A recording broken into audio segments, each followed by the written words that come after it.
अम्मा बाद अस्तगफिरुल्लाह ली व लकुम। તમામ તારીફ અને હમદો સનાને લાયક એ પાક પરવરદિગાર છે કે જેના જિક્ર કરવાથી આપણા દિલોને સુકૂન અને ઇત્મીનાન મળે છે। અલા બિઝિક્રિલ્લાહી તત્મઇન્નુલ કુલૂબ। દુરૂદ ઓ સલામ થાય મુહમ્મદ અને આલે મુહમ્મદ ઉપર।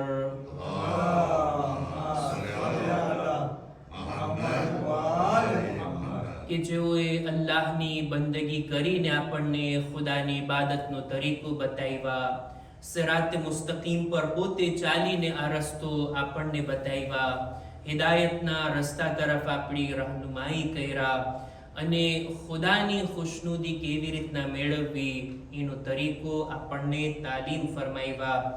એમની હિદાયત થકી દુનિયામાં આપણને ગુમરાહીથી નજાત અને આખિરતમાં જહન્નમની આગથી નજાત મળી શકે છે। દુરૂદ ઓ સલામ થાય એ પાક હસ્તીઓ પર અને ખુતબાની શરૂઆતમાં પોતાની જાતને અને ત્યારબાદ આપ તમામ મુમિનીનને તકવા, પરહેઝગારી, ગુનાહોથી બચવા, નેક અને દીનદાર બનવાની ભલામણ કરું છું। નહજુલ બલાગાનો 199 નંબરનો ખુતબો આપણી ચર્ચા હેઠળ છે અને એની અંદર મૌલા 4 બાબતો ઉપર ભાર મૂકે છે, તાકીદ કરે છે। જેની પહેલી બાબતની ચર્ચા આપણે કરી ચૂક્યા અને તે છે નમાઝ। એના વિશે અમુક બાબતો કુરાન મજીદની આયતો અને રસૂલ ખુદાની હદીસ વડે મૌલા બયાન ફરમાવ્યા। ત્યારબાદ હવે જે ચર્ચા કરે છે તે છે ઝકાત।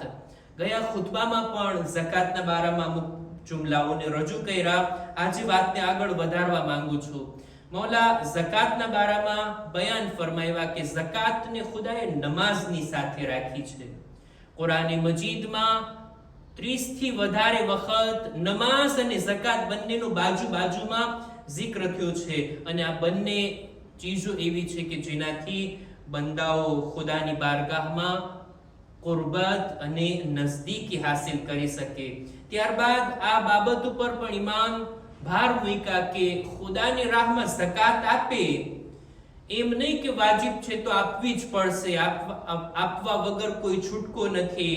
ખુદાએ વાજિબ કીધું છે નહીતર અઝાબ કરશે અને ચાલો આપી જ દઈએ, ના છૂટકે, બસ મન તો ના થાતું હોય, દિલ તો ન ચાહતું હોય અને એ રીતના કોઈ આપે, આ એની ઉપર રહેલું વાજિબ તો અદા થઈ જશે પણ આ ઝકાત આપવાની જે બરકતો ઇન્સાનની જિંદગીમાં આવે ને એ નહીં મળે। એટલે જ ઇમામ કહે છે ખુદાની રાહમાં આપવામાં આવે તો દિલથી આપવામાં આવે। ખુદાની ખુશી માટે આ માલની મોહબ્બતને પણ પોતાના દિલમાંથી કાઢી અને પોતાના ખીચામાંથી આ માલને કાઢીને રાહે ખુદામાં આપે। પોતાના ખીચામાંથી, પોતાના ગલ્લામાંથી, પોતાના ખજાનામાંથી, પોતાની તિજોરીમાંથી તો માલ કાઢે, દિલથી ની મોહબ્બતને પણ કાઢે, એવી રીતના આપે। નહીતર માલ આપ્યા પછી માણસ અફસોસ કરતો રહે, આટલું બધું મેં આપી દીધું, આટલું બધું મારા માલમાંથી ઓછું થઈ ગયું, સામેવાળા ગરીબોનું તો કામ થઈ ગયું, હું મહેનત કર્યો, હું કમાણો અને એ બધા ખાય છે ના, આવા બધા વિચારોથી પણ પોતાના મગજને ખાલી રાખે। ઇમામ આ આદાબને બયાન કરે છે ઝકાત આપવાના। ત્યારબાદ આગળ ફરમાવે છે કે ફઇન્ન મન અઅતાહા ગૈરે તય્યબિન નફ્સી બિહા યરજુ બિહા મા હુવા અફદલ મિનહા ફહુવા જાહિલુન બિસુન્નાહ।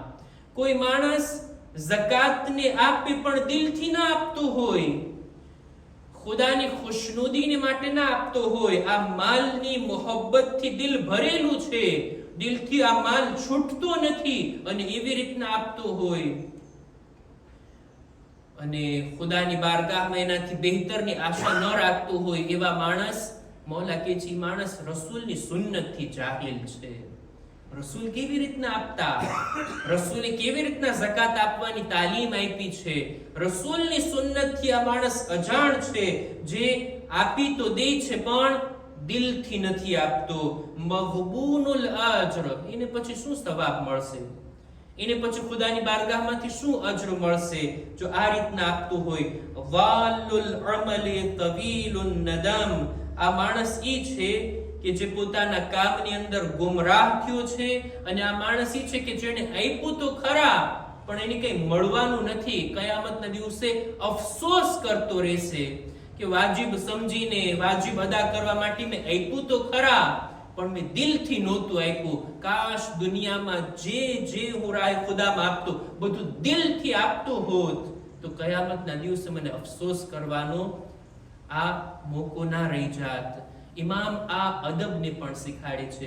જો ઝકાત આપવી, આપણે અર્થ કર્યા, ઝકાત એના વિશાળ અર્થમાં, એક મોટા અર્થની અંદર લઈએ ને તો રાહે ખુદામાં જે કંઈ માલ આપવામાં આવે, જે કોઈ ચીજ આપવામાં આવે, જે કંઈ આપણી પાસે છે બીજા સાથે શેર અને પાર્તાજે કરવામાં આવે એને કહેવાય ઝકાત. અને ઝકાત આપવું મામૂલી વાત નથી, ખાસ કરીને માલની ઝકાત. આ ઝકાત આપવી તૌફીક જેને હોય, જેનું દિલ ચાલતું હોય ખુદાની રાહમાં માલ આપવામાં, ખરેખર પોતાને તૌફીક વાળો સમજે. તારીખની અંદર મળે છે રસૂલ ખુદાના એક સહાબી જેમનું નામ છે સઅલબા ઇબ્ન હાતિબ. બહુ નેક સહાબી, એટલા નેક કે હંમેશા મસ્જિદની અંદર રસૂલ ખુદાની પાછળ નમાઝ પઢતા, નમાઝે જમાતમાં ચોક્કસ એની હાજરી. તમે જો એટલા નેક કે દરેક નમાઝ, 5 ટાઈમની નમાઝ સમય ઉપર, મસ્જિદમાં, જમાત સાથે, પહેલી સફમાં રસૂલ ખુદાની સાથે અદા કરતા.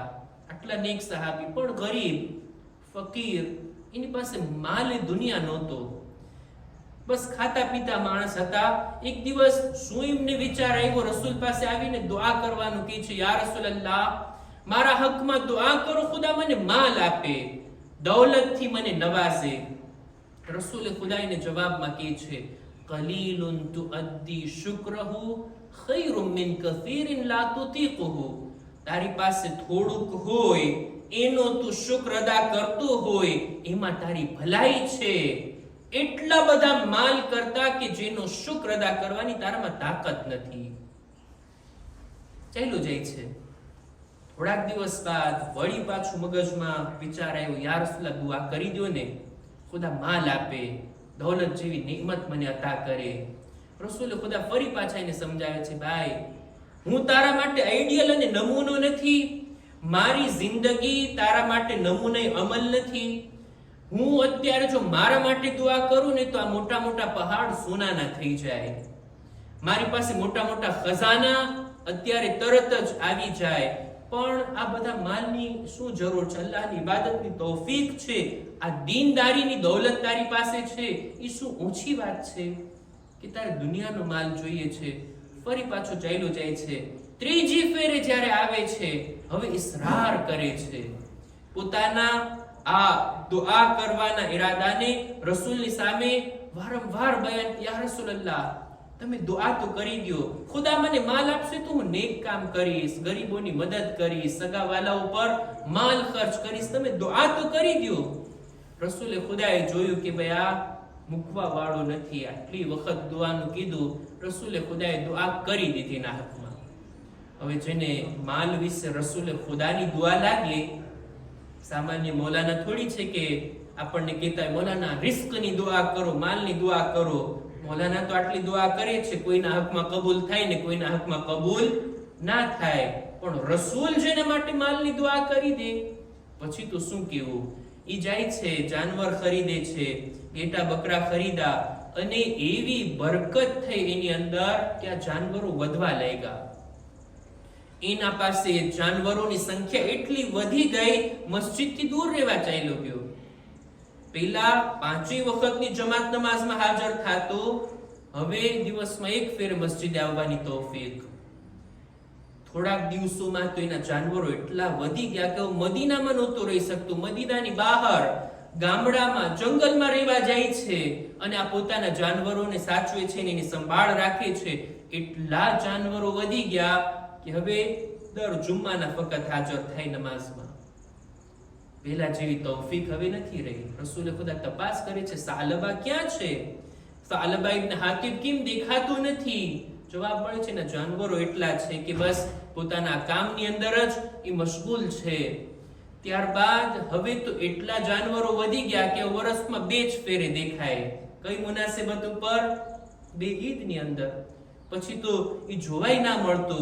આટલો માલ વધી ગયો, આટલા જાનવરો વધી ગયા કે હવે મસ્જિદ આવવાની ને તૌફીક નથી. પહેલા તો રસૂલની પાછળ નમાઝ પડતા. જ્યારે પણ કોઈ આયત નાઝિલ થઈ ડાયરેક્ટ રસૂલની જબાનથી આયતને સાંભળતા. કંઈ પણ રસૂલે ખુદા બયાન કરે તો રસૂલના મિંબરની નીચે બેસીને તરત બધું સાંભળી લેતા. આટલી મોટી તૌફીક હવે છીનવાઈ ગઈ.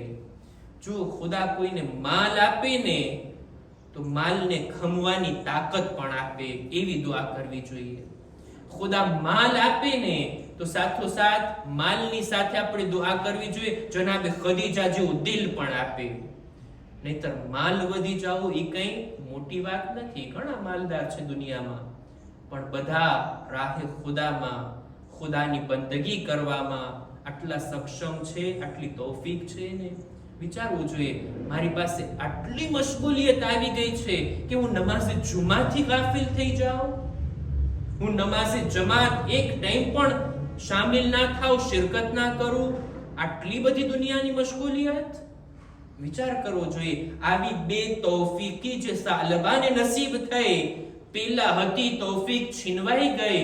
ક્યાંક એવું તો નથી ને કે મારી જિંદગીમાં એવું થઈ ગયું હોય અઠવાડિયામાં કેટલી વખત હું જમાત નમાઝ પડું છું કે ફક્ત જુમા જ લોકોને પોતાના દીદાર કરાવવા આવી જાઉં છું, અથવા તો વર્ષમાં ઈદની અંદર જ મને તૌફીક થાતી હોય ઈદનો ચાંદ બનીને પ્રગટ થાવ મજમાની અંદર. ખરેખર આ વિચારવા જેવી બાબત છે. સાલબા આટલો દૂર થઈ ગયો, આટલી બે તૌફીકીના શામિલે હાલ થઈ, એવામાં ઝકાતની આયત નાઝિલ થઈ. અને આપણે બધા જાણીએ છીએ ઝકાત અમુક ચીજો ઉપર વાજિબ છે. એમાંથી આ ઘેટા બકરા ઉપર પણ, જાનવરો ઉપર પણ ઝકાત વાજિબ છે કે તમારી પાસે આટલી સંખ્યામાં જાનવર હોય તો આટલા રાહે ખુદામાં આપવાના હોય. રસૂલે ખુદાએ આ ઝકાતની આયત નાઝિલ થયા બાદ સાલબા પાસે માણસને મોકલો કે ભાઈ જાનવર ઉપર ઝકાત વાજિબ છે, તમે આ ઝકાતને ચૂકવો. સાલબા રસૂલે ખુદાના પૈગામને જ્યારે સાંભળ્યા, જ્યારે આ આયતને સાંભળ્યા કે ઝકાત આપવાની છે, ઝકાત ચૂકવવાની છે, આ મોકા ઉપર રસૂલના માણસને, રસૂલના પ્રતિનિધિને આ રીતના જવાબ આપે છે કે ભાઈ નમાઝનો હુકમ આવ્યો, મેં નમાઝ પડ્યા, રોઝાનો હુકમ આવ્યો, રોઝા રાખ્યા. હવે આ અમે કમાવેલા માલમાંથી પણ એક હિસ્સો અમે આપીએ, અમે પે કરીએ. આ તો મારી કમાણી છે, હું આમાંથી નથી આપવાનો. આ તો ઓલા જે જંગમાં હારેલા લોકો જે રીતના ટેક્સ આપતા હોય એવી આ વાત થઈ ગઈ. અને આ રીતના ઝકાત આપવાનો જ ઇનકાર નથી કરતો, બલકે એમ કહે છે કે આ ઝકાત જેવી કોઈ ઇબાદત દીનમાં નથી. બહુ સખ્ત વાત કહેવાય ને. કોઈ માણસ ઝકાત મારે નથી આપવી, હા ખુદાએ વાજિબ કીધું, આયત નાઝિલ થઈ, હદીસ છે, રસૂલે કીધું, પણ મારે નથી આપવી, આ એક અલગ વાત. પણ કોઈ માણસ એવી રીતના દાવો કરે કે ના ઝકાત જેવી કોઈ ચીજ જ નથી દીનમાં, ખુદ ઝકાતનો ઇનકાર કરે, તો આ ચીજ ઇન્સાનને કુફર સુધી લઈ જાય છે. ઝકાત તો નથી આપતો, ઝકાત દીનમાં છે એને પણ નથી માનતો, અને આ જ હાલતની અંદર, આવી જ હાલતમાં ઈ દુનિયાથી જાય છે અને કુફરની મોતે જાય છે. રસૂલે જ્યારે સમાચાર મળ્યા ત્યારે 3 ફેરે કહે છે, વાય થાય સાલબા ઉપર કે આ રીતના ઝકાત જેવી ઇબાદતનો ઇનકાર કરીને દુનિયાથી ગયો. સૂરે તૌબાની 75મા નંબરની આયત નાઝિલ થઈ અને આવા લોકોની મઝમ્મત થઈ કે માલ નહોતો ત્યારે મોટા મોટા વાયદા કરતા, પૈસો થઈ જાય, દૌલત આવી જાય તો હું ગરીબોને મદદ કરીશ, હું સગા વાલા ઉપર ખર્ચ કરીશ. અને જ્યારે ખુદાએ આપ્યું ત્યારે બધું પોતાનું કરીને જમા કરવામાં અને ખજાના ભરવામાં જ રહ્યા. આ ઇબરતનાક વાક્યને ધ્યાનમાં રાખીએ. ખુદાએ જે હક આપણા માલમાં વાજિબ કીધો છે એને આપણે આપીએ, મુસ્તહબ રસ્તા ઉપર પણ ખર્ચ કરીએ, અને આપણા ખજાનામાંથી, આપણી તિજોરીમાંથી, આપણા ખીચામાંથી માલ આપીએ એની પહેલા આ માલની મોહબ્બતને દિલમાંથી કાઢીએ. મૌલા ઈ બયાન કરવા માંગે છે. આ 199 નંબરના ખુતબાને હજી આપણે કન્ટિન્યુ કરશું ઇન્શાઅલ્લાહ આવતા જુમાની અંદર. અહેકામ અને મસાઇલની અંદર મને લાગે છે કે આપણે એક ટોપિકની શરૂઆત કરીએ નમાઝે જુમાની અંદર, અને તે છે નમાઝે જમાઅતના મસાઇલ. નમાઝે જમાઅતમાં મોમિનીન શિરકત કરતા હોય, દૂરથી આવતા હોય, સમય પણ પોતાનો આપતા હોય કે અમુક રકાત, અમુક મિનિટ માટે તેઓ જમાતમાં શામિલ થાય અને જમાતની સાથે પોતાની નમાઝને અદા કરે અને જમાત નમાઝનો જે અજરો સવાબ ખુદાએ રાખ્યો છે એને મેળવી શકે. પણ ક્યારેક ગફલત થઈ જાય, અહેકામ અને મસાઇલથી અજાણ હોવાના લીધે આટલી દૂરથી આવ્યા બાદ પણ જો આપણી નમાઝ સહી ના થાય, આપણી નમાઝે જમાઅત બાતિલ થઈ જાય, તો પછી સવાબ મેળવવાના બદલે આપણે તો ગુનેહગાર બનીને અહીંયાથી ગયા. આપણી નમાઝ જ બરાબર ના થઈ અને અદા ના થઈ, જાણે એમ કે આપણી નમાઝ કઝા થઈ ગઈ. તવજ્જુહ રાખવાની જરૂર છે. એક એક નમાઝી જે જમાત નમાઝમાં આવે ને પોતે રિસ્પોન્સિબલ છે, પોતે જવાબદાર છે, પોતે શ્યોર થઈ જાય કે હું જમાતમાં જોડાઈ ગયો, મારી નમાઝ જમાત સાથે સહી છે, અને એ રીતના એ નમાઝને અદા કરે. એમ નહીં કે મૌલાના ઉપર આપણે બધું થોપી દીધા છે, જેમ ને તેમ ગમે તેમ નમાઝ પડી બધું મૌલાના ઉપર ખુદા પાસે ચડાવી દેશે આપણી નમાઝ. એવું નથી ભાઈ. મૌલાનાનો ચહેરો કિબલા તરફ હોય. તમે બધા મૌલાનાની પાછળ નમાઝ પઢો છો. એક એક માણસની જવાબદારી છે. નમાઝે જમાઅતની અંદર સૌથી મહત્વની ચીજ જે આપણા શિયા, ઇસ્ના, અશરી, ફિqh અને મસાઇલની અંદર બયાન થઈ છે તે છે ઇત્તિસાલ, એટલે કનેક્શન. શું એવું બની શકે અહીંયા મારો મુસલ્લો છે, અહીંયા પેશ નમાઝ હોય, મામૂમ એમની પાછળ હોય અને કોઈ માણસ ખૂણાની અંદર ઊભો રહીને જમાત સાથે નમાઝ પઢે, આ બધી સફ ખાલી હોય, બધી જગ્યા ખાલી હોય, શું એની જમાત સાથે નમાઝ સહી કહેવાય? હરગીઝ નહીં. કનેક્શનની શરત છે. પેલા પેશ નમાઝ, એમની પાછળ મામૂમ, એમની આ બાજુ પેલી સફના મુમિનીન, એ બધાને કનેક્શન મળે, ત્યારબાદ બીજી સફ, ત્રીજી સફ, અને પછી 1000 લોકો કેમ ના હોય, બધાને કનેક્શન જ્યાં સુધી મળતું હોય એ લોકોની નમાઝ જમાત સહી છે. બૈરાઓમાં પણ એવી જ રીતે પડદાની પાછળ કનેક્શનની જરૂરત છે. વગર કનેક્શને અહીંયા જમાત નમાઝ થતી હોય અને પડદાની આજુબાજુમાં ઘણી જગ્યા ખાલી હોય અને બૈરાઓ અંદર પાછળ પડદાની પાછળ જમાતની નિયતથી નમાઝ પઢે, શું એ સહી છે? હરગીઝ નહીં. આ કનેક્શનની બાબત અને બીજા ઘણા બધા મસાઇલ છે જમાત નમાઝના કે જેના તરફ તવજ્જો અપાવવી જરૂરી સમજુ છું કે ઇન્શાઅલ્લાહ આપણે આવતા ખુતબાની અંદર વિગતવાર નમાઝે જમાતના મસાઇલને બયાન કરશું. ખુદાની બારગાહમાં દુઆ ગુજારીએ, ખુદાયા અમીરુલ મુમિનીનની તાલીમાત પર અમલ કરવાની અમોને નેક તૌફીક અતા ફરમા. ખુદાયા અમારા મા બાપના ગુનાહોને માફ કર. દરેક મુમિનીન મુમિનાતની જાન, માલ, ઇઝ્ઝત, આબરૂની હિફાજત ફરમા. જેઓ બીમાર છે શફાની તંદુરસ્તી અતા કર. દુનિયામાં અહલે બેતની ઝિયારત, આખિરતમાં એમની શફાઅત નસીબ કર. અમારા મરહુમીનની મગફિરત ફરમાવ. ઝમાનાના ઇમામના ઝુહૂરમાં તાજીલ ફરમા. અમારો શુમાર એમના સાથીઓમાં કર. ربنا تقبل منا إنك أنت السميع العليم